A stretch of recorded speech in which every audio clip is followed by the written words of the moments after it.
Olá, boa tarde. Gente, tô me sentindo uma repórter. Que coisa estranha aqui.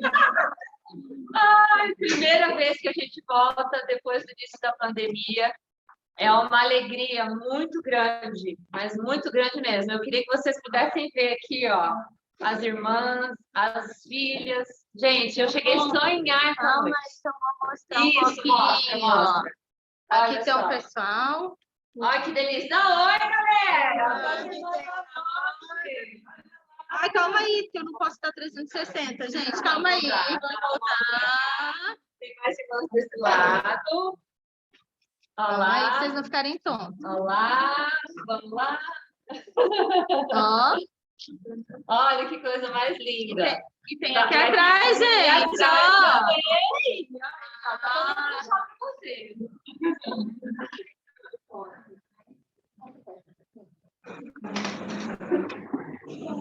Mas sem brincadeira, gente, eu cheguei a sonhar essa noite. Sonhei com isso aqui. Eu estava assim, estava tão desejosa de estar junto e muito agradecidas porque vocês também estão, né, online, podem nos acompanhar. E nós temos aqui irmãs que estão vindo pela primeira vez e a gente quer dar as boas-vindas. Cristiane, Giovana estão desse lado. Ione, sua filha? Não tem filha. Ione, Letícia, Ana Karina ali com a filha, Isabel. Quem chegou agora? Aline e Andréia. A Michelle é macaca velha, não? A Michelle é nossa, já desde o começo, né? A Letícia, a mãe da Letícia já, que já estiveram com a gente lá, ainda não era presencial ou híbrido, né? Então, vocês são todas muito bem-vindas, né? A gente está muito feliz por esse dia. Graças a Deus por ele. E eu vou pedir para a Claire fazer a oração para a gente começar. Pode ser, Claire? Bem alto para as irmãs ouvirem. Muito obrigada, Senhor, porque o Senhor, na sua agenda, preparou esse dia para que nós pudéssemos estarmos de forma híbrida, mas juntas, Senhor. Obrigada, Senhor, porque quando estamos juntos, o Senhor se revela. E é isso que nós queremos ver um pouco mais da sua beleza nessa tarde, um pouco mais da sua grandiosidade. Então, mostra-nos, Senhor, a sua pessoa e a sua grandiosa obra. Senhor, usa as irmãs nesse tempo, usa a todas que estão aqui, tanto que fala, quanto nós que vamos ouvir a tua palavra. O nosso desejo é que a sua palavra entre no nosso coração, que possamos acolher ela e a sua palavra tornar-se realidade nas nossas vidas. Senhor, é isso que nós queremos. Nós queremos mais de ti. Se disponibiliza a nós essa tarde, Senhor, para a glória e honra do teu nome. É o que nós te pedimos no teu precioso nome. Amém. Amém. Amém. Glória a Deus. Bom, como então nós já sabemos, hoje o estudo é sobre Miriam. O último foi sobre a mãe dela, Joquebede, que nos deu uma lição muito grande de fé, principalmente do ponto de vista de uma mãe, né? Foi muito precioso. Então, na Miriam, nós vimos no estudo sobre Joquebede que ela e seu marido Arão tinham educado muito bem os seus filhos. Miriam, mais velha, Arão e Moisés, nos caminhos do Senhor. Por isso, nos surpreende ver que, a essa altura, de acordo com os textos que nós estudamos, os dois mais velhos se levantam contra o mais novo, que é Moisés. E Moisés era o que Deus tinha escolhido para libertar o povo, e ele dava muito testemunho de ter um caráter, uma personalidade de alguém que caminhava com Deus. Mas, como o próprio Jesus disse em Mateus 18:57, não há profeta sem honra, a não ser na sua própria casa. Isso foi o que Moisés sentiu e dos seus próprios irmãos. Agora, por que os irmãos de Moisés questionam a sua honra, a sua autoridade? O que estava acontecendo? O estopim do problema foi a esposa que Moisés escolhe. A Bíblia não deixa claro se esse versículo se refere à primeira esposa, Zípora, se ela foi a única, ou se Zípora tinha falecido e Moisés escolhe uma segunda, né?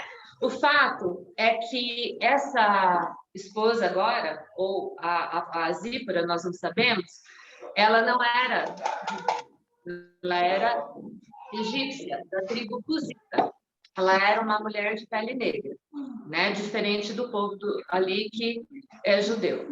E por isso Miriam, que é a irmã mais velha, não julga essa esposa do seu irmão digna de herdar as promessas do Senhor e de quer entrar na terra prometida. Ao seu ver, isso era reservado somente aos judeus, que eram separados como povo de Deus e estavam pagando um alto preço ali na caminhada, tendo saído do Egito, no deserto, para chegar até lá. E o primeiro trecho que a gente estudou, que a gente leu, fala de Miriam, criança, quando ela vai lá ficar de olho na cestinha que tem no irmão dela, lá na beira do rio, que vocês conhecem, é uma história muito conhecida, então eu não vou ler o trecho todo, tá? Porque esse é mais conhecido. O significado do nome Miriam não é conclusivo, mas os dois mais aceitos são obstinada, determinada, né? E amada. E aparece o nome dela nas variações Miriam, Marie e Mariam. A primeira aparição de Miriam não cita o nome dela, mas todos os comentaristas teólogos entendem que essa menina, irmã dele no rio, é a própria Miriam, porque não se cita outra, né? E descreve que a irmã de Moisés estava de olho no irmão, que havia sido colocado no rio pela mãe, na esperança e direção de Deus de que fosse poupado do infanticídio judeu que ocorria naqueles dias. Vemos aqui uma menina esperta, antenada. Ela teve uma atitude positiva de obedecer a orientação da mãe ou para abordar a filha do faraó, ou então tomar iniciativa. A Bíblia não deixa claro se ela tinha sido instruída para fazer isso ou se ela faz isso da sua própria iniciativa, né? Mas o fato é que ela não temeu se aproximar lá da filha do faraó, mesmo sabendo quão maldosos esse pessoal do faraó era. Mas o Senhor já tinha preparado o coração da filha do faraó, enchendo de compaixão pelo formoso bebê, que ela fala, né, que o bebê, ou melhor, a mãe fala já que o bebê era muito formoso, né, a própria Joquebede. Pois não, a Miriam não tinha como saber disso, ela é muito corajosa, ela não sabia a ação que a filha do faraó teria. E ela podia ter se complicado muito ali. Então, por isso, a atitude dela é louvável, né? E também não sabemos se Miriam se casa, se ela tem filhos. A palavra não menciona sobre isso, mas também não afirma que ela foi solteira. Então, essa aqui são curiosidades de Miriam. Então, essa parte dela, como menina, ela teve iniciativa. Se foi orientação da mãe dela, ela foi obediente. De qualquer forma, ela foi muito corajosa. Ela tem uma atitude muito positiva ali. E agora nós vamos ver Miriam como profetisa e adoradora. Então, ela já é uma mulher adulta, né? Em Êxodo 15, 20 e 21 diz assim: então Miriam, a profetisa, a irmã de Arão, tomou o tamboril na sua mão, e todas as mulheres saíram com ela com tamboris e com danças. Miriam lhes respondia: cantai ao Senhor, porque gloriosamente triunfou, e lançou no mar o cavalo com seu cavaleiro.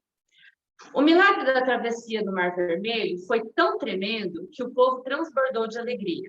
Não conseguiram se conter e dançaram numa forma de expressar adoração, gratidão, louvor ao Senhor. A dança na Bíblia era uma forma do povo expressar felicidade, gratidão, reconhecimento pela mão do Senhor agindo em favor deles. Eles dançavam também para celebrar eventos felizes, como na parábola do filho pródigo, na qual nós vemos lá que houve música e danças após ele confessar seu arrependimento e pedir perdão. Isso está em Lucas 15, 25. Não havia nada de sensual nessas danças, e, inclusive, na maioria das vezes, os homens dançavam sozinhos numa roda. Acho que filme que aparece a cultura judaica, quando se ensina a tradição, nossa, aquelas danças super alegres, os homens, era muito legal, inclusive, aparentemente. Infelizmente, por causa da carnalidade do homem, a humanidade, né? Essa prática foi deixando de fazer parte das celebrações do povo de Deus. Quem escreveu não só o Êxodo, mas os 5 primeiros livros da Bíblia, que formam o Pentateuco, foi Moisés. Então, é ele que descreve aqui que Miriam era profetisa, é o próprio irmão falando, tá?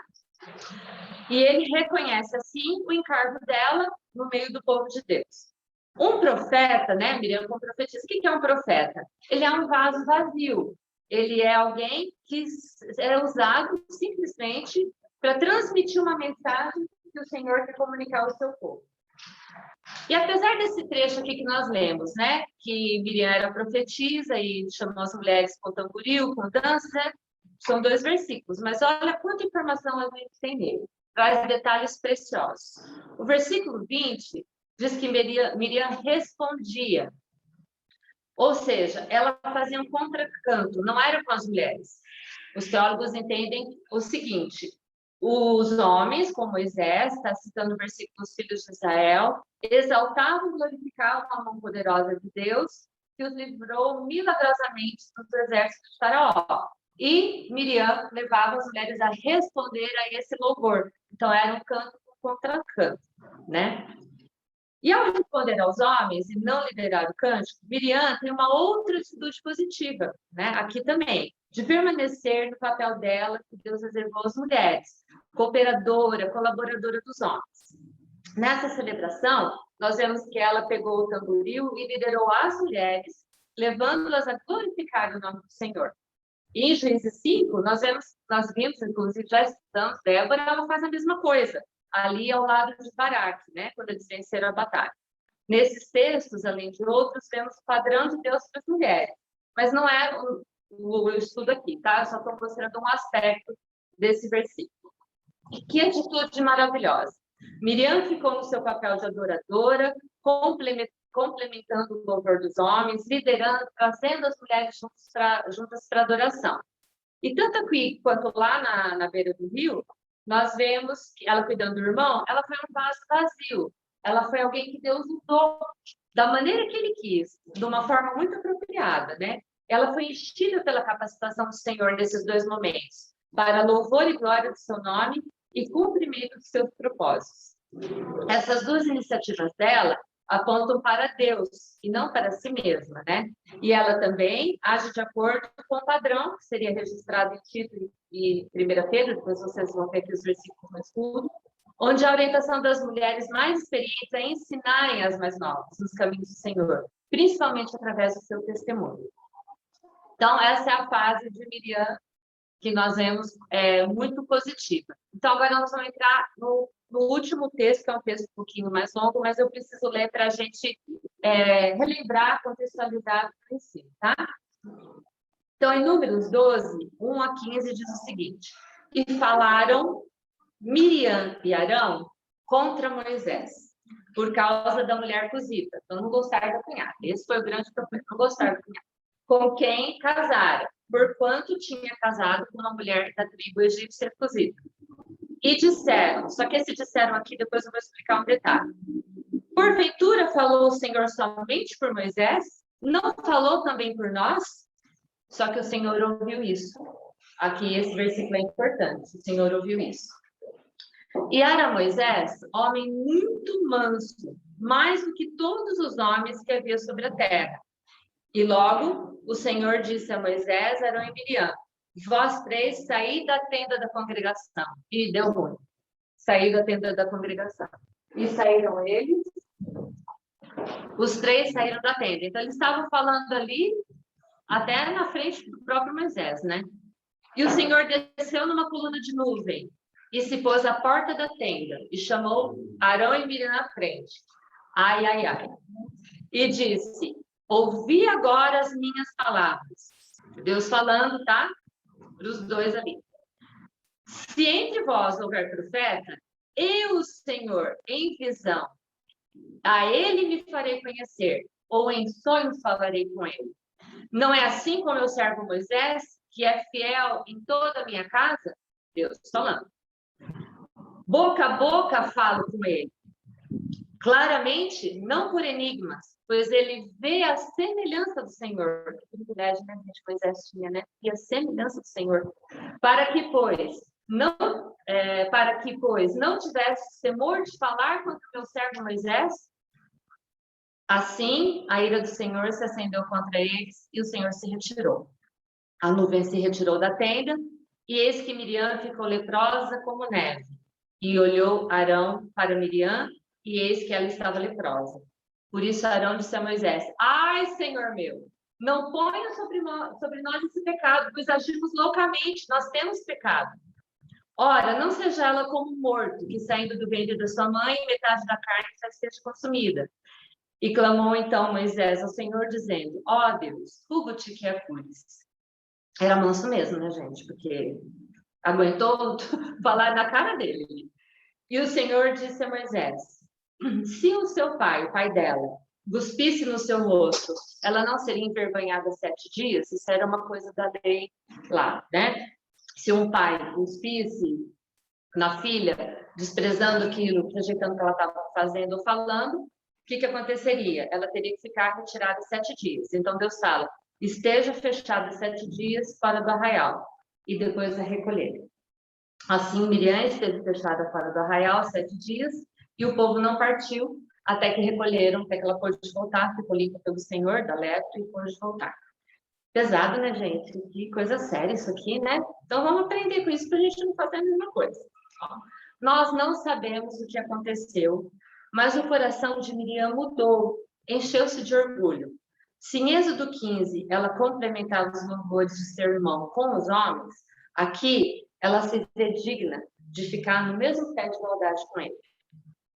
No português, aqui, aquele detalhe do falado que eu falei para vocês, está registrado que Miriam e Arão falaram contra Moisés. Mas no texto original em hebraico, o versículo diz assim: e ela disse, né? Talvez isso explique por que ela ficou leprosa e ele não, né? Então, ela estava incitando o irmão mais novo, trazendo ele para falar mal do outro irmão, mostrando que o comentário partiu dela e Arão foi influenciado. O fato do nome dela ser citado antes dele, Miriam e Arão, também confirma isso. A fala foi contra Moisés, dizendo que ele não era o único profeta entre eles, afinal ela não era profetisa também, né? E que Deus também falava através dela e do outro irmão. Só isso aqui, é do outro irmão, né? E Arão era sacerdote, né? Ele deveria ter repreendido a irmã dele, mas ele não faz. Nós sabemos que Arão era um pouquinho influenciável, assim, vulnerável. Por quê? Ele se deixa levado pelo povo, na questão do bezerro do ouro, depois na questão de bater o cajado lá na rocha, também com Moisés, ele não fala nada, né? Ele meio que vai junto ali, né? Isso está em Êxodo e em Números, Êxodo 32, 1 dos 20. Então, Miriam e Arão deixaram o coração se encher de preconceito contra uma pessoa de outra etnia, inveja pelo irmão mais novo e orgulho de se acharem iguais a ele, o que os levou a uma insubmissão à liderança da pessoa que o próprio Deus tinha colocado como líder, né? Não foi Moisés que se promoveu. Então, a gente vai entrar agora um pouquinho no cerne disso que aconteceu com Miriam, tá? Nós sabemos que o orgulho foi a causa da queda de Lúcifer, da afronta de Eva e vários outros ali na palavra, né? E um irmão definiu o orgulho como o DNA do pecado. Os meninos sabem o que é DNA, né? Então, o DNA está ali, ó. Tudo quanto é pecado tem orgulho ali por trás do DNA. Ele aparece nas atitudes das pessoas de várias formas, mas todas têm ele na sua essência. Um conselheiro cristão relatou que todas as pessoas e famílias que ele atende têm orgulho como ponto em comum, e é a base para todos os problemas que ele atende, né? Ele diz que o orgulho se desdobra em raiva, ressentimento, sofrimento, insensatez, autojustiça, e impede o quê? A convicção do pecado, humildade, reconciliação, entre outras coisas. Essa descrição prática de Provérbios 11:2, que diz assim: da soberba vem a desgraça. Gente, olha que forte. Da soberba vem a desgraça. Não vem só problema, dificuldade. O orgulho não traz isso. O orgulho traz desgraça. E mais para frente isso vai aparecer de novo. Segundo esse conselheiro, o orgulho é tanto o carcereiro, que mantém o homem preso, quanto o seu executor. Ou seja, o orgulhoso tem uma sentença de morte sobre a sua cabeça. Morte emocional, morte psicológica, morte espiritual, acima de tudo, né? Provérbios 29 e 23 fala assim: o orgulho do homem o humilha, mas o de espírito humilde obtém honra. Não é isso que a gente viu? O Senhor desceu para humilhar, no sentido de corrigir, colocar Miriam e Arão no lugar deles, e ele exaltou Moisés, né? Falou, não é com ele que eu falo? Não fui eu que coloquei ele ali? Né? Olha só, Moisés não precisou fazer nada. Mateus 23, 12 fala assim, e o que a si mesmo se exaltar, será humilhado. E o que a si mesmo se humilhar, será... Não, peraí. Se exaltar, será humilhado, se humilhar, será exaltado. Vocês conhecem, né? Ainda bem. Vocês sabem qual que eu estou falando.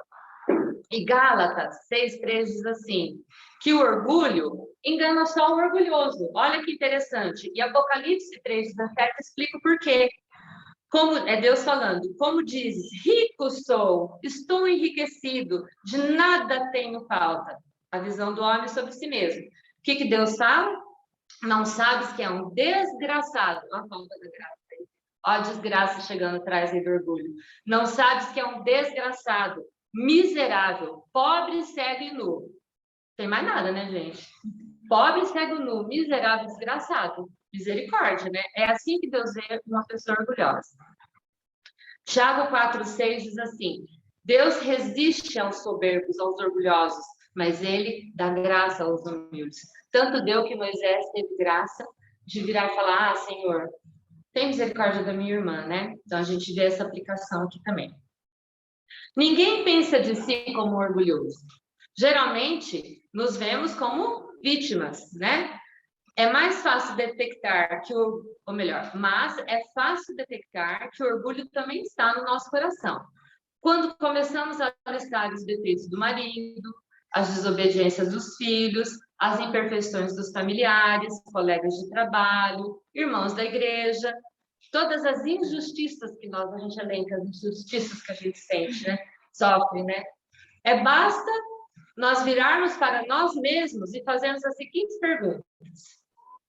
Como eu tenho agido com essas pessoas? Né? Com meu marido, com os meus filhos, com os irmãos, com o que for. De que pecado eu tenho que me arrepender? Né? Em que área eu tenho que mudar? Né? As menininhas, minha mãe é muito chata. Mas e vocês? Vocês estão sendo chatos também? Será? Né? É Cristo que essas pessoas veem em mim ou eles estão vendo muito de eu mesma? Né? Se só vemos defeitos dos outros, vai ficar bem claro que nós também somos parte do problema e que o orgulho também está presente no nosso coração. E aqui nós vamos fazer uma análise de duas maneiras. A primeira, depois vocês vão ver no estudo, ó, tem um gráficozinho aqui, ó. Fala assim, ó. Pergunta, diagnóstico e a cura, tá? A cura bíblica, claro. A pergunta, eu estou focada nos pecados de quem? Se o diagnóstico for dos outros, o que a palavra fala? Que eu tenho que olhar o meu, né? O meu pecado. Isso está em Romanos 8,3. Por quê? Se viver segundo a carne, morrereis. Se pelo Espírito mortificardes as obras do corpo, vivereis, né? Então, eu tenho que olhar para o meu pecado, mortificar, pedir para o Senhor me ajudar a crucificar para gerar vida em mim, né? Outra pergunta. Quem ou o que é o foco da minha alegria, satisfação, da minha segurança? São as coisas que o mundo oferece ou são pessoas do meu convívio que eu me apoio a elas? Quem tem que ser? Cristo, né, minhas irmãs? 1 Pedro 1,8,9. Ao qual, não havendo visto, amais. Não vimos ao Senhor. Ninguém aqui viu o Senhor Jesus presencialmente, palavrinha de agora, presencialmente. Mas, sem ver, nós o amamos, né? E não vendo agora, nós cremos e nos alegramos com um gozo inefável e glorioso. Então, o Senhor, mesmo a gente sem ver, só no relacionamento, na nossa vida espiritual, tem que nos gerar um gozo inefável e glorioso, né? Quem é o foco do meu esforço? Eu? Tudo tem que girar em torno de mim? O que a palavra fala? Cristo e os irmãos. Filipenses 2,3. Nada façais por contendas ou por vanglória, mas por humildade. Cada um considere os outros superior a si mesmo. Precisava estar na Bíblia isso, gente, que versículo difícil. Mas tá, então a gente tem que clamar ao Senhor para nos conseguir viver dessa realidade, de colocar os outros em primeiro lugar, não focar tudo em nós, não focar nada, na verdade, em nós mesmos, né? E a segunda coisa, esse Elô vai gostar. Jonathan Edwards, pregador americano do século XVIII, nos dá 7 evidências de uma pessoa contaminada com orgulho. Ela está ocupada com o pecado dos outros. Olha lá. Nós relevamos o pecado em nós e ressaltamos o dos outros, geralmente ignorando a obra de Deus na vida deles. Jonathan Edwards escreve: a pessoa espiritualmente orgulhosa se revela quando fica apontando falta nos outros santos. O cristão eminentemente humilde vê tanto pecado em si mesmo que ele não consegue se ocupar com o coração dos outros. Então, ele olha para si, não tem tempo para ficar buscando, julgando, analisando o pecado na vida dos irmãos, né? Outro, número 2. Os seus pecados são diferentes dos meus, né? Então, se eu falo da atitude dos outros, pecaminosa, ao meu ver, mas eu, aí com desdenho, com irritação, frustração, o que Jonathan Edwards diz? Os cristãos, que são todos, ele coloca um termo assim, farinha do mesmo saco. A gente é tudo igual perante o Senhor. O Senhor não tem pecado, pecadinho, pecadão. É pecado, né? Só tem pecado, né? Não tem pecadinho, pecadão. Ele fala assim, deveriam, no mínimo, tratar um ao outro com humildade e gentileza, assim como Cristo nos trata. Irmãs, que paciência o Senhor tem conosco, não é verdade? O Senhor, ele nos coloca superior a Ele, que se Ele fosse comparar, a gente não estaria nem aqui. Eu teria, né? Então, assim, com essa graça que o Senhor nos trata, a gente tratar os outros, né? Em Mateus 22, 39, nos diz, amarás o teu próximo como a ti mesmo. Nossa, eu me acho máximo, né? Então, se eu achar os outros o máximo, como é que vai ser? Maravilhoso. Então, mas não é, ainda é mais que isso. É eu não me achar nada e colocar os outros superiores a mim mesmo, né? Depois, aparência de piedade. Quando o orgulho domina o nosso coração, ficamos mais preocupados com a percepção que os outros têm de nós do que a realidade do nosso coração. Lutamos com os pecados que impactam o que os outros pensam. Daquilo que eles veem, a gente procura cuidar, mas a gente vai arrastando os pecados que ninguém vê. Então, a gente divide em 2 categorias o pecado, né? Aqueles que são visíveis e aqueles ali que ninguém sabe. Mas o Senhor vê a todos e para eles só tem um tipo que é pecado. E sempre na defensiva, né? Sempre na defensiva. Aqueles que permanecem totalmente... Não, peraí. Isso mesmo. Aqueles que permanecem totalmente firmados na força da justiça do Senhor encontram refúgio muito seguro contra ataques do homem e do inimigo. Eles não revidam, mas continuam fazendo a vontade do Senhor e confiando na sua justiça. Não foi isso que Moisés fez? Ele não revidou para a irmã, não revidou para o irmão. Ele ficou quieto. De fato, ele era muito manso, né? Ele diz, J. Edwards diz, para o cristão humilde, quanto mais o mundo se levanta contra ele, mais quieto e imóvel ele permanece. A não ser quando ele entra no secreto, né? Ele sozinho perante o Senhor, e lá ele não vai ficar parado. É lá que ele clama por justiça, é lá que ele clama para o Senhor como advogado dele. Eu achei isso muito tremendo. Outra, postura incorreta. Enquanto alguns podem chegar com muita ousadia diante do trono de Deus, esquecendo quem ele é, outros podem chegar com falsa modéstia, achando que seus pecados e dificuldades são muito maiores do que a graça, até o poder de Deus. Mas o equilíbrio está em Salmo 2:11. Adorem ao Senhor com temor, exultem com tremor. Então você tem, por um lado, adore, exulte, mas com temor e com tremor. Eu achei isso muito legal. Não estava me lembrando desse salmo. Traz um equilíbrio para o nosso relacionamento com o Senhor, né? Número 6, necessidade de atenção. Uma pessoa que ajuda a todos, a todo momento, pode estar fazendo isso por necessidade de chamar a atenção, de mostrar o seu valor através de obras, receber glória dos homens para satisfazer seu coração, conforme João 12:43 fala. As obras são consequências da fé, e o Senhor nos ordena fazê-las, mas no seu tempo e na sua vontade. A gente faz as coisas pelo encargo do Senhor, não para agradar aos homens, para receber elogio, muito menos. Né? E último, escolher as obras. O orgulho pode nos levar a escolher o grupo com que vamos andar, a forma que vamos contribuir no corpo de Cristo, e principalmente aqueles que nós vamos evitar. É mais fácil, né? Aqueles que são muito são difíceis, você acha que não é meu encargo, não. Lá não é meu encargo, não. Mas nós precisamos deixar o Espírito Santo conduzir isso na nossa vida.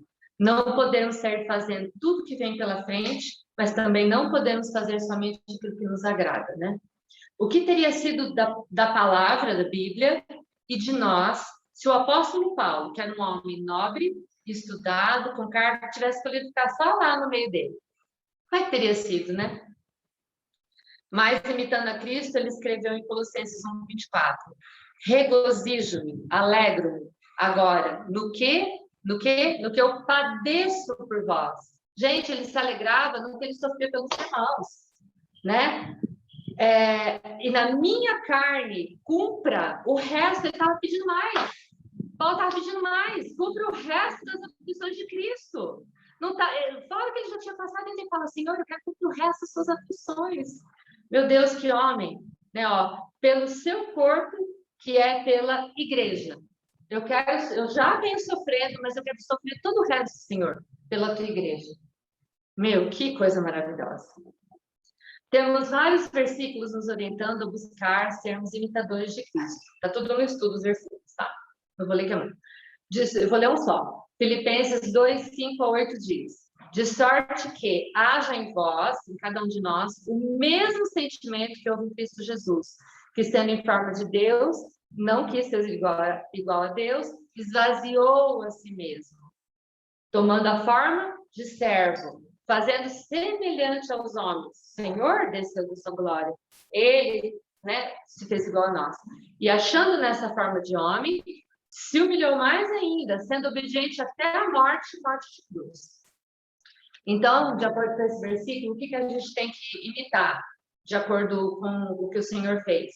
Crucificar os nossos sentimentos que não estão em Cristo, porque está dizendo que haja em vós o mesmo sentimento que houve em Cristo, então o que não está em Cristo a gente tem que lutar para o Senhor crucificar em nós, nos esvaziarmos de nós mesmas, tomar a forma, nos transformar em servos, nos humilharmos e sermos obedientes até a morte, né? E a gente sabe que alguns cristãos estão sendo obedientes até a morte física mesmo, né? Perseguidos. Pelo menos a gente tem que buscar ser morto no nosso eu, no nosso ego, né? E não foi isso que Miriam fez. Infelizmente, o que ela nos deixou, a forma que ela agiu ali foi diferente. Ela quis ser igual ao irmão dela, ela quis, né, estar ali junto com ele. Mateus 20:26-28 explica como Deus não segue os padrões do mundo e tem valores contrários a ele. Ele fala assim: todo aquele que quiser entre vós fazer-se grande, seja o vosso serviçal. Miriam falou assim: não, eu também sou profeta, ué. Vocês estão olhando só para ele, mas e eu aqui? E qualquer um que entre vós quiser ser o primeiro, de novo, seja o vosso servo. Bem como o Filho do Homem não veio para ser servido, mas para servir, né? Precisamos buscar capacitação divina para termos o objetivo de imitarmos a Cristo como servo. Precisamos tirar nossos olhos de nós mesmos e colocarmos nele para sermos a luz do mundo e sal da terra ao seu servo. E para encerrar com um gostinho bom, né, gente? Eu fiquei falando que a gente tudo aqui é orgulhoso, né? Então vamos ver uma coisa boa aqui agora. O pai disciplina a filha. O versículo 2 de Êxodo 12 diz assim, que o Senhor ouviu. Eles estavam falando e o Senhor ouviu, né? No meio de milhões de pessoas, hoje, no meio lá, falando errado, no meio de milhões de pessoas lá, porque era muita gente, Deus ouviu a murmuração e a fofoca de Miriam e de Arão. Ele ouve a nossa também. O Senhor, né, é onipresente. Provérbios 15:3 diz que os olhos do Senhor estão em todo lugar, contemplando os maus e os bons. Essa verdade deve encher nosso coração de temor, principalmente à luz de Lucas 12:2. Mas nada há encoberto que não haja de ser descoberto, nem oculto, que não haja de ser sabido. Às vezes é um alívio saber que Deus não vai descer na nuvem hoje, né, gente? Mas ele pode, hein? Ele tá para voltar. E vai que a gente está falando alguma coisa aí, o Senhor se aparece. Assim como Deus viu a atitude negativa de Miriam, agindo motivada pelos seus próprios interesses, como um vaso cheio de si mesma aqui, né? Ao contrário das duas primeiras menções, ele também vê a nossa atitude negativa, cheia de nós mesmos, autojustiça. Ai, como eu sou, né? Injustiçada, pobrezinha. Assim como ele revelou o pecado no coração dela, ele vai revelar o nosso também. Se não for aqui, através de algum tratamento, diante do tribunal, né, irmãs? E assim como Miriam foi disciplinada, nós também podemos ser. Ele chama os 3 irmãos para fora da tenda, desce na coluna de nuvem, pede para os 2 rebeldes darem um passinho para frente, e diz assim, que ele é quem escolhe os profetas, ele que fala pelos mesmos, seja por visão, por sonho, e pergunta, como vocês tiveram coragem de falar do meu servo? E o Salmo 105:15 fala, não toqueis meus ungidos, não maltrateis os meus profetas. E nós vemos na palavra várias passagens onde Deus é o advogado de seus filhos. E ele se levanta na defesa deles, como Lucas 18:7 diz. E Deus não fará justiça aos seus escolhidos, que clamam a ele dia e noite, ainda que tardio para com eles? Ele escolheu Moisés como profeta e ele fez justiça a ele, contra o levante dos próprios irmãos. Então, a gente não precisa. E aqui nós temos um exemplo de Moisés. Ele não abriu a boca quando estavam falando sobre ele, né? Ele não revidou, e o Senhor foi lá e o defendeu. E isso, né, a gente sabe, já ouviu o testemunho de ser realidade na vida de muitos irmãos também. E a justiça e o amor de Deus. Na sua ira, ele se retira da nuvem e imediatamente Miriam fica leprosa. Sabemos que lepra na Bíblia, inclusive foi um estudo nosso recente, aqui, semanal, é uma analogia ao pecado do coração do homem, né? Foi o cura do leproso, semana passada. O que Deus estava ensinando era que a atitude de Miriam contra Moisés era só a face externa do pecado que estava lá no coração dela.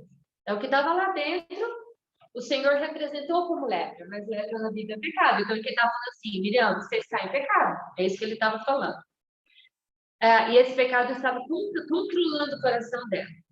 Sua motivação, a de Miriam, não era resguardar a tradição, quem podia entrar na terra prometida, quem devia caminhar com o povo do Senhor, não era nada disso. A aliança de Deus, né? Ela pegou birra da cunhada, né? Por algum motivo ali. E também, acima de tudo, ficar em pé de igualdade com o irmão dela, né? A cunhada só foi o estopim. Saindo da posição de auxiliadora, que a gente viu, de ajudadora, de colaboradora, né, deles.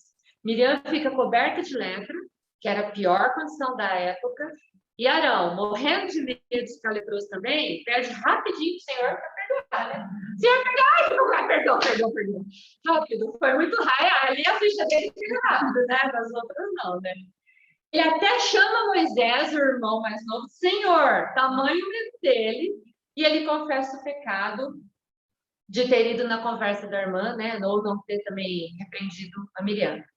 Até aqui, Moisés não tinha aberto a boca, e realmente ele era muito manso, né? Ele se compadece, vai diante de Deus, pedindo misericórdia pelos seus irmãos, principalmente por Miriam, que agiu loucamente e pecou. No seu amor, Deus diz que a punição de Miriam seria como a de um pai para sua filha. Eu achei isso muito maravilhoso. A mão pesada do Senhor, mas amorosa. Ele não fala só, vai lá agora, como que fala? Cumprir os dias dos seus pecados, a punição dos seus pecados. Ele fala, não, eu estou tratando ela como o pai trataria sua filha, né? E assim ele equilibra a justiça e o amor dele, que são tão inerentes, né? A justiça e o amor do Senhor caminham juntos. Miriam deve ficar 7 dias separada e depois será curada da lepra. Por mais terrível que deva ter sido ela ouvir que sofreria na sua carne aquela doença por uma semana inteira, o fato de Deus se colocar como um pai que a disciplina, porque a ama, deve ter feito alguma diferença. Há um aspecto de consolo na disciplina. Saber que Deus faz por nos considerar filhas, seus filhos. Aos olhos de Deus, Miriam era uma pecadora, mas também uma filha sendo disciplinada por amor. Porque muitos Deus fez assim e fulminou, né? Então, ele estava ensinando uma filha, estava dando uma oportunidade dela melhorar, né? Hebreus 12:6 diz: porque o Senhor corrige a quem ama. Então, irmãs, se nós estamos sendo corrigidas, é o amor do Senhor por nós. É o amor do Senhor por nós. E açoita aquele que recebe por filho. E a gente, como mãe, sabe que é assim que funciona mesmo, né? Se a mãe não se importa, se a mãe não está corrigindo, ela não está se importando. Uma mãe que se importa, ela vai fazer questão de cuidar, da disciplinar o seu filho nos caminhos do Senhor. Apocalipse 3:19. Eu repreendo e castigo a todos quanto amo. Sê, pois, zeloso e arrepende-te. Então, olha aí, ó. Não é só, não, tudo bem, Deus vai me corrigir, vai ficar tudo bem. Ele está falando, se arrepende, né? Não continue assim. O povo não pôde seguir viagem. Precisa esperar Miriam cumprir seus dias. E em Números 21, temos que Miriam morre e é sepultada em Cades Barnea. Então, essa é Miriam. Só que a palavra, assim, o incentivo que eu queria deixar para todas nós é o que está em Salmos 139, 23 e 24. Para que a gente veja Miriam e aprenda com a parte positiva, o aspecto positivo de vaso vazio, e a gente leve diante do Senhor esse aspecto dela de vaso cheio de si mesma, né? E peça para o Senhor: sonda-me, ó Deus, conhece o meu coração, prova-me, conhece os meus pensamentos, vê se há em mim algum caminho mau, guia-me pelo caminho eterno. Vocês podem ver aqui que só tem 2 caminhos, viu, meninas? Ou o caminho eterno ou o caminho mau. Então, a gente tem que pedir para o Senhor nos manter sempre disciplinadas, se precisar, sempre nos trazer para o cajadinho dele de bom pastor, para a gente, né, não ter a nossa lepra revelada, né, o nosso pecado revelado em forma de lepra. Amém? Então, que o Senhor nos motive a fazer isso, para a gente crescer. Amém.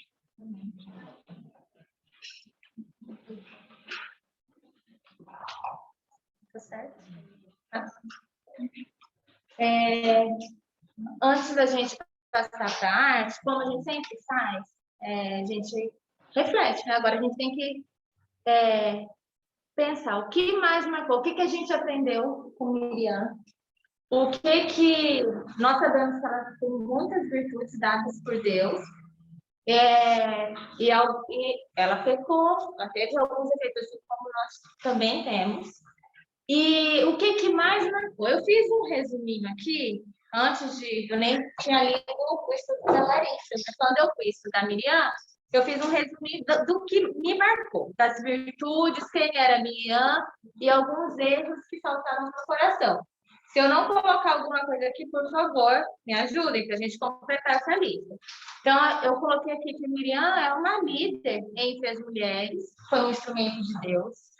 Eu coloquei aqui que Miriam era uma musicista, ela sempre estava envolvida com louvor e adoração, e assim como a Larissa trouxe, ela levava o povo, ela incentivava o povo a estar louvando e adorando ao Senhor. Isso a gente encontra no texto, um dos textos que era para ser lido antes, Êxodo 15, 20 a 21.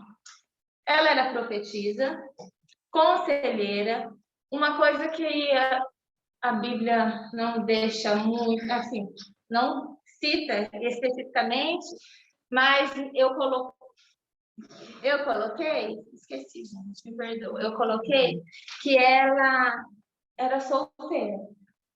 E eu lembrei que o que as solteiras fazem, qual a diferença, qual é o papel das solteiras e das mulheres casadas. Então, as solteiras cuidam das coisas do Senhor. E a Miriam, ela estava envolvida nas coisas do Senhor, com a nação de Israel, com aquele povo que saiu do Egito. Uma outra coisa que eu coloquei, ela tinha um olhar atento e cuidado ao próximo. Nós, mulheres, somos chamadas para ter esse olhar atento e cuidado. Mulher, o Senhor já colocou até fez essa palavra, né, curiosa, mas nós temos esse negócio de nós temos um olhar curioso, um olhar atento. A curiosidade em excesso, ela nos leva a pecar, porque a gente pode olhar coisas que é desnecessário, mas é um olhar atento. Outra coisa que eu coloquei agora não é positiva, ela murmurou, ela blasfemou contra o irmão, e ela desafiou a autoridade que Deus tinha dado a Moisés. Alguns versículos falam sobre isso, Números 12, 10, Êxodo 4, 6, 2 Reis 5, 27 também cita. Outro aspecto que eu coloquei, ela foi disciplinada com o Senhor com uma letra instantânea. Isso me chamou a atenção, porque foi na mesma hora. E às vezes o Senhor disciplina dessa maneira. Às vezes a disciplina, ela vai acontecendo, é um processo. O Miriam foi instantâneo. Na mesma hora que ele tratou o assunto, o corpo estava com lepra. E ela foi retirada do acampamento por 7 dias. O que significa 7 na Bíblia? Então, outra coisa que me chamou a atenção, a Larissa também comentou, ela foi retirada por 7 dias e depois o Senhor já avisou. Depois, recolhe. E falou, não saia, o acampamento não sai enquanto não terminar esse prazo. E na hora que eu estava lendo, até falei para Isabela assim, filha, o Senhor podia ter falado, sai, expulsar, nunca mais você vai voltar aqui. E acampamento, sai viagem. Mas ele não fez isso, não. Ele teve misericórdia, ele tem misericórdia da gente também. Outra coisa que eu coloquei aqui, seus irmãos oraram por ela e Deus a curou. Nós somos chamados a orarmos umas pelas outras. Então, quando alguém tropeçar, é muito fácil orar pelos nossos, da nossa casa, porque a gente não vai deixar um filho para trás. Agora, quando é um pouquinho mais longe, e se pegar no nosso calcanhar, a gente já começa a considerar. E o Senhor está nos ensinando que é para nós orarmos. E Ele ouve as nossas orações segundo a vontade dEle. E me chamou a atenção que ela morreu antes de chegar na Terra Prometida, assim como os irmãos dela. Então, mas parece ruim. Eu lembro que quando passou aquela série dos 10 Mandamentos, eu assisti, e eu lembro que eu fiquei triste quando morreu e eu ficava, Senhor, eu não me conformo com isso. E eu chorava ali, imaginando naquela situação. Mas o Senhor tem os planos dele, propósitos dele, os dias contados, e é aquilo ali. O Senhor sabe o que é melhor para a gente. Mas como nós vamos trilhar todo o plano que o Senhor tem para nós? Até que alguma coisa chamou a atenção para não ter. Pode falar, é bem alto. Ou está tudo aqui? Mais ou menos, o resumo é esse. E daí eu coloquei aqui, o que eu, Carol, aprendi com o Miriam e para vocês, depois eu vou abrir para vocês falarem. Me chamou a atenção que nós podemos ser usadas por Deus independente da idade. Então, Miriam foi usada muito novinha quando Moisés nasceu. Miriam foi usada já jovem ou talvez meia idade, não sei quantos anos ela tinha, ali no povo de Israel. E nós podemos ser usadas, vocês, meninas, as menores até as maiores, nós podemos usá-las. A Fernandinha e a Heloísa que estão em casa, a Giovana que estão assistindo, vocês também podem ser usados. Outra coisa que eu coloquei aqui, os planos de Deus não podem ser frustrados. Então, o Senhor tinha planos e era que Miriam seguisse. Então, foi. E não pode ser frustrado. Então, ele corrige, ele disciplina, ele perdoa e continua, o plano dele continua acontecendo. Coloquei aqui também que Miriam, isso me chamou a atenção, algumas vezes sabem que eu gosto dos verbos. E eu sempre grifo o verbo. E Miriam, ela foi chamada por Deus. Então, aqui no lugar de Miriam, pense você, coloque o seu nome. Isabela, Rafaela, todas nós. Isabel, Nós fomos chamados por Deus. Miriam foi usada por Deus. Deus quer usar cada um de nós. E Miriam foi usada por Deus. No meio do processo, Miriam pecou. Nós também corremos esse risco todos os dias. Mas o que acontece? Que maravilha, né? Ser filha de Deus, porque existe perdão. E o Senhor perdoa Miriam. E Ele também perdoa nós. E Miriam, ela aceitou as consequências do seu pecado, porque não aparece, está escrito na Bíblia que ela ficou batendo, mas ficou ali resistindo quando Deus falou para ser retirada. E aí depois ela saiu, e como ela saiu de lá? Ela continuou com o povo e não aparece mais. Eu creio que se ela continuasse resistindo ao pecado, o Senhor teria deixado para a gente essa parte negativa, que ela não aceitou a repreensão e ela continuou com o povo. Então, eu creio que ela entendeu a repreensão do Senhor. E é isso que o Senhor quer. O Senhor quer que a gente lembre que Ele nos chama, independente da idade. Ele quer nos usar. E se pecarmos? Senhor Jesus, Ele é fiel e justo para nos perdoar e nos purificar de todo pecado. Mas Ele deseja que a gente seja ajustada nele e volte e continue trilhando nos caminhos que Ele tem para cada uma de nós.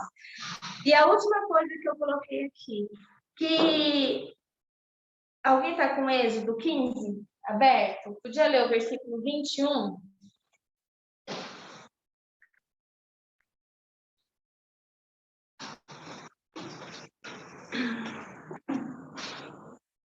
A gente pode ler bem alto. Miriam respondia: Cantai ao Senhor, porque gloriosamente triunfou. Precipitou no mar o cavalo e o seu cavaleiro. Então, eles tinham saído do Egito. E aqui foi uma coisa grandiosa. E ela louvava o Senhor por aquilo. Foi um milagre que aconteceu. O mar se abriu e eles passaram e foram salvos. E nós? Nós não estivemos lá no Mar Vermelho. Nós louvamos o Senhor pelo que Ele fez, porque nós cremos que é verdade, que foi maravilhoso, e a obra dele é perfeita, mas é nós. Nós louvamos a Deus pelo que nós conquistamos através de Jesus Cristo na cruz. Então, assim, o que mais nós podemos aprender com Miriam? Então, agora eu estou abrindo para vocês. Eu gostaria de ouvir, se pode ter 2 pessoas, abro para as meninas também. O que mais te marcou? O que te chamou a atenção hoje? E se alguém de casa quiser falar, daí a gente abre o microfone para que as outras possam ouvir. Alguém gostaria de falar?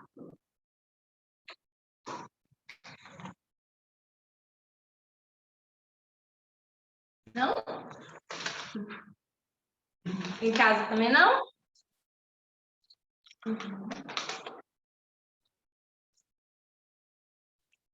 Não? Então eu vou chamar a Muri para orar, para a gente encerrar essa parte, e daí a gente ainda vai continuar transmitindo, porque a Patrícia vai ensinar, vai falar sobre a arte, e depois a gente vai encerrar a transmissão e nós vamos fazer a arte aqui. E daí para as de casa eu vou estar mandando, enviando pelo WhatsApp e depois a cartela.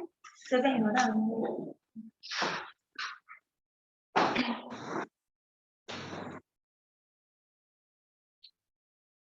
Senhor Deus, queremos te agradecer por esse momento, pela sua palavra, tudo que o Senhor tem nos ensinado nesses estudos que estamos tendo entre mães, mulheres e filhas.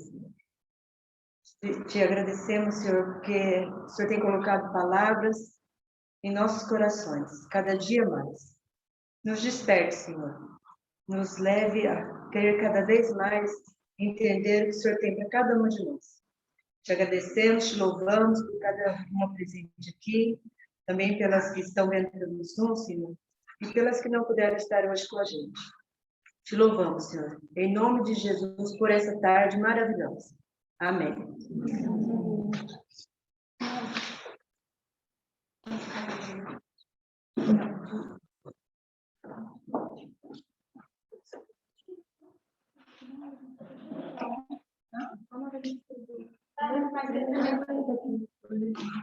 que eu vire o computador para você olhar? Você quer que vire para você ver? Não? Acostumando aqui, gente. É muita novidade em pouco tempo, né? Tá junto, daí tá em casa, daí tá junto isso. Tá ruim para ouvir? Então é muita novidade, né, gente?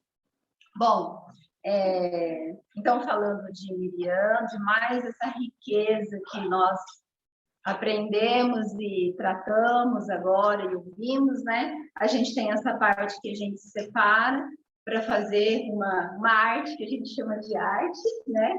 Mas aquela arte que tem aquela intenção principal que você reserve esse tempo de novo, agora ou depois, ou você de casa que vai fazer, para você meditar de novo no texto, para você aprender mais um pouco com o texto, para você escrever, né? A sua parte pessoal, para você... aquilo que a gente sempre gosta de fazer, né, na arte, que é pegar pedaços, significados da arte e trazer para nós, porque eu não sei para vocês, mas para mim, como forma de memorização, de aprendizado, eu gosto demais, né? E aí, como a Larissa trouxe aqui, falou para a gente dessa questão que o profeta e a profetisa é um vaso, né? Vazio para receber do Senhor e passar para os homens. A gente tem aqui na cartela que vocês vão receber um destaque para um vaso, né? E aí, quando se fala em vaso, eu lembrei de um versículo de Jeremias que eu gostaria de compartilhar com vocês, sem óculos, se eu conseguir, né? Falo que as minhas amigas estão... As minhas amigas estão... Mas eu estava tentando ser sem óculos, gente. Vocês quebraram meu barraco, né? Acha? Ó, lá em Jeremias, o Senhor, quando está tratando com Jeremias... Gente! Estou falando que só minhas amigas que estão precisando desse recurso. Gente, mas voltando aqui para o vaso, quando Jeremias é tratado pelo Senhor, lá no contexto, né, falando da nação de Israel, olha o que o Senhor fala em 18, versículo 6. Não poderei eu fazer de vós como fez este oleiro, ó casa de Israel, diz o Senhor. Eis que como barro na mão do oleiro, assim sois vós na minha mão, ó casa de Israel. Então, pensando em vaso, nesse exemplo de Miriam, que vaso que nós podemos ser na mão do Senhor para Ele nos permitir que Ele nos encha do quê, né? Então, na cartela, vocês vão receber... Eu estou mirada, sério? Aqui? Na cartela, vocês vão receber um vaso com um certo destaque, né? Porque a gente pensou aqui numa sugestão de arte onde a gente pudesse usar esse vaso e colocar coisa dentro, pode? Uma coisa dessa, né? Mas a gente tentou, né? E aí, então, assim, tem algumas palavras que a gente trouxe, né? Não podia deixar de ter a referência à música, com os instrumentos musicais, que Miriam era musicista, líder na música, uma referência para nós em louvor ao Senhor, né? E algumas palavras que a gente pudesse lembrar daquilo que a Larissa trouxe para nós em relação a Miriam, né? De como ela foi usada como Senhor e como, ao mesmo tempo, o pecado dela a distanciou do Senhor e o Senhor a corrigiu como pai. Então, como nossa sugestão, vamos lá. Nós fizemos, eu não sei se vai dar para ver aqui, né? Nesse. Mas nós fizemos uma tentativa. Aqui eu montei numa folha com os itens da cartela, eu usei carimbo, mas a gente usa de fundo no papel aquilo que a gente gosta, aquilo que a gente tem em casa, né? Porque a ideia é a gente fazer com aquilo que a gente tem, o que a gente gosta. E aí, recortes aqui, até da cartela de Débora, quem esteve com a gente, usei da cartela de Débora, né? E o vaso, a gente recortou o papel vegetal, colou só uma bordinha de cola em volta, para que ele pudesse ter essa possibilidade de colocar as palavrinhas dentro. Não sei se dá. que é essa ideia que a gente quer, como uma das referências, de lembrar de sermos um vaso que o Senhor nos encha, né, daquilo que é da vontade dele para a glória dele, tá?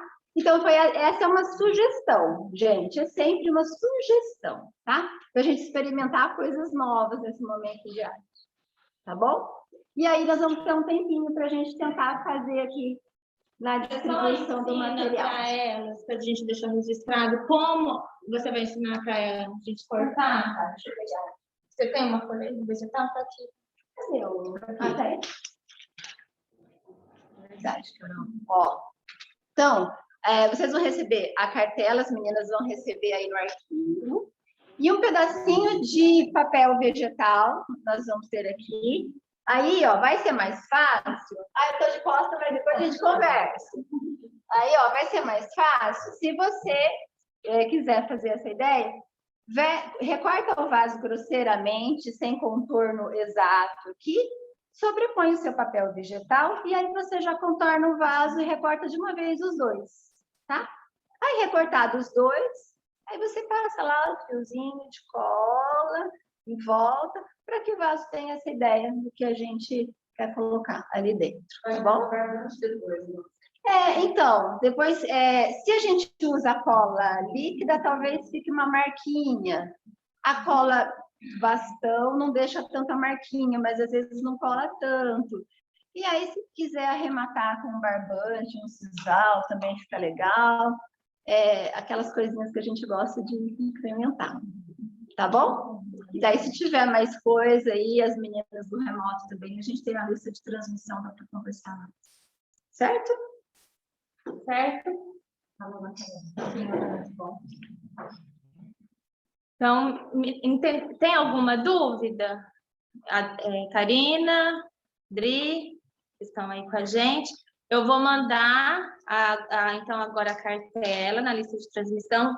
Para quem está no presencial, a Patrícia fez um mimosinho de scrap, mas tem na cartela também. Então, na cartela tem notas musicais, mas a Patrícia fez para colocar como relevo.